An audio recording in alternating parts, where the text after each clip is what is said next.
So there are several components to this, and I believe one of the critical verses in the Bible that speak of the rapture is when Paul speaks of when they say peace and safety, sudden destruction will come, and they shall not escape. That word escape is also spoken by Jesus when he was talking about the hour of trial that will come upon the earth, and the prayer that he told us to pray that we'll be worthy to escape all the things that will come upon the earth. And in Revelations chapter 3 also speaks of how the church itself, one of the smallest churches, will have the opportunity to escape the hour of trial, of temptation that shall come upon the earth. So when we see all that's happening between major powers, including America, Russia, China, etc., we see that there is definitely a confrontation that is in the horizon. We see Israel facing significant threats from multiple directions. So we'll see the coincidence or multiple events that may coincide at some point, including World War III, Israel going into war with multiple fronts, including Hezbollah, the Islamic Jihad, and other terrorist groups in the areas, Iran, etc. So when is all this going to take place?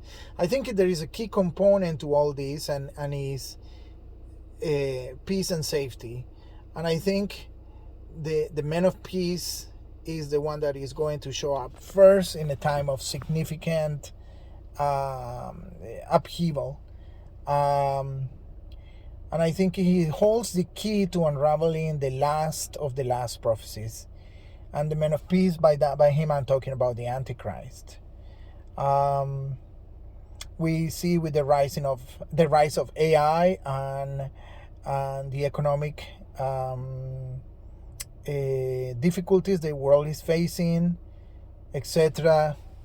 We see that there is going to be a time in which artificial intelligence, technology, politics, religion, etc. will all coincide at one point and culminate in the mark of the beast, which will be enforced and created by the Antichrist, his false prophet, etc., etc. And those things will have to happen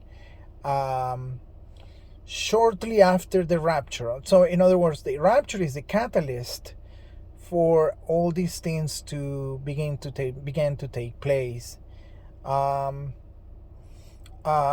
When the Lord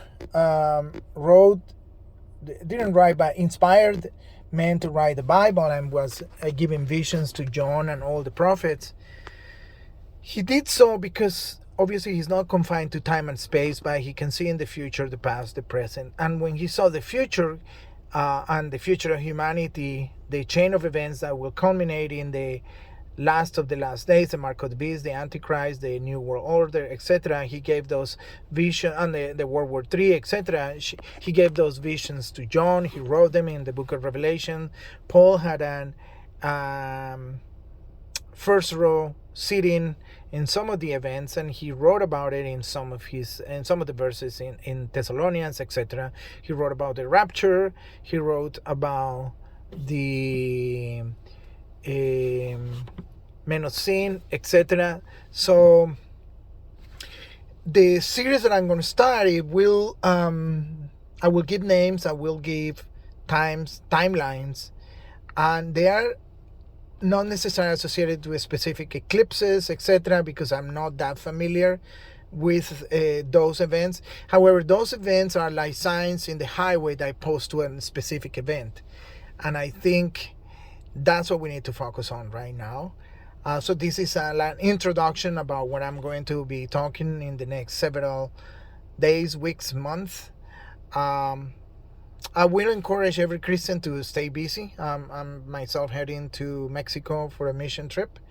All of us need to stay busy. There is a tremendous amount of work to be done, and there is a tremendous amount of prophetic events that will take place in the next several months and years that will definitely prelude the rapture.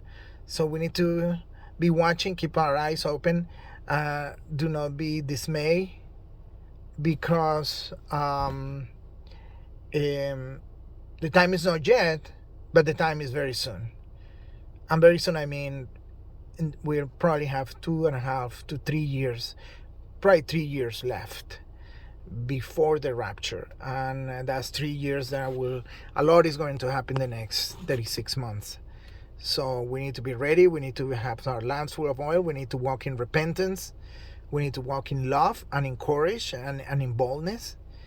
But not just watching a specific date and getting all bummed out when that doesn't happen, or when that day doesn't come to fruition, or when that day doesn't present us as first fruits to God in heaven, because the time is not yet. That's the message. The time is not yet, but the time is very soon. God bless you all, and we'll keep in touch.